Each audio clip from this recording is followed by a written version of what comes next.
नमस्कार दोस्तों। यह वीडियो किसी अफवाह पर नहीं बना है। यह वीडियो किसी राजनीति का हिस्सा नहीं है। यह वीडियो उस सच्चाई पर बना है जिसे लाखों छात्र रोज जी रहे हैं और जिसे सिस्टम रोज नजरअंदाज कर रहा है। उत्तर प्रदेश अधीनस्थ सेवा चयन आयोग UP++ एक ऐसा नाम जिससे जुड़ते ही लाखों युवाओं की जिंदगी रुक जाती है इंतजार में, अनिश्चितता में और चुप्पी में। हर साल नए नोटिफिकेशन आते हैं, हर साल नए सपने बिकते हैं, लेकिन जब बात आती है रिजल्ट की, भर्ती पूरी करने की, नियुक्ति देने की, तो वही सिस्टम खामोश हो जाता है। क्या यही पारदर्शिता है? क्या यही जवाबदेही है?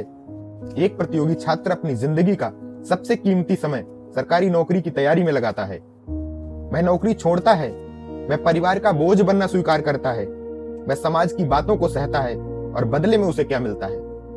एक परीक्षा और सालों का इंतजार।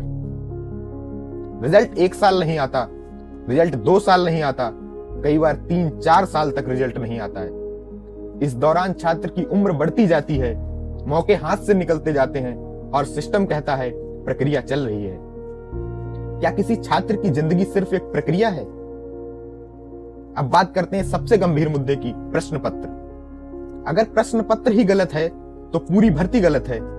अगर सिलेबस से बाहर सवाल पूछे जाएं, अगर तथ्यात्मक गलतियां हों, अगर 2 सही विकल्प हों, तो ये लापरवाही नहीं, ये सीधे सीधे अन्याय है।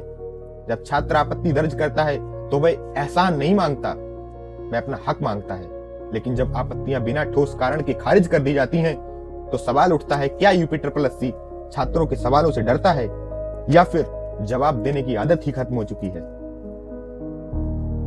सरकारी कागजों में छात्र सिर्फ एक रोल नंबर है, लेकिन हकीकत में वह किसी माँ बाप की आखिरी उम्मीद है। जब रिजल्ट नहीं आता तो घर में झगड़ा नहीं होता, घर में सन्नाटा छा जाता है। मां पूछना छोड़ देती है, पिता उम्मीद छिपाने लगते हैं और छात्र खुद को दोषी मानने लगता है। क्या ये मानसिक यातना किसी फाइल में दर्ज होती है? क्या किसी मीटिंग में इस पर चर्चा होती है? या छात्र का दर्द सिस्टम के लिए अदृश्य है? अब सबसे बड़ा सवाल, जब गलती होती है तो जिम्मेदार कौन? पेपर गलत बना, किसे सजा मिली? रिजल्ट लेट हुआ, किस अधिकारी ने जिम्मेदारी ली? अगर जवाब कोई नहीं है तो ये व्यवस्था नहीं, ये लापरवाही को खुली छूट है। छात्र कोई क्रांति नहीं चाहता, वह कोई विशेष अधिकार नहीं मांग रहा, वह सिर्फ इतना चाहता है, समय पर रिजल्ट, सही प्रश्न पत्र, स्पष्ट सूचना और जवाबदेही। इतना मांगना क्या अपराध है? ये वीडियो धमकी नहीं, ये आंदोलन भी नहीं, ये आखिरी चेतावनी भी नहीं। यह एक सवाल है जो आज शांत है, लेकिन हमेशा शांत नहीं रहेगा। UP++ अब भी समय है।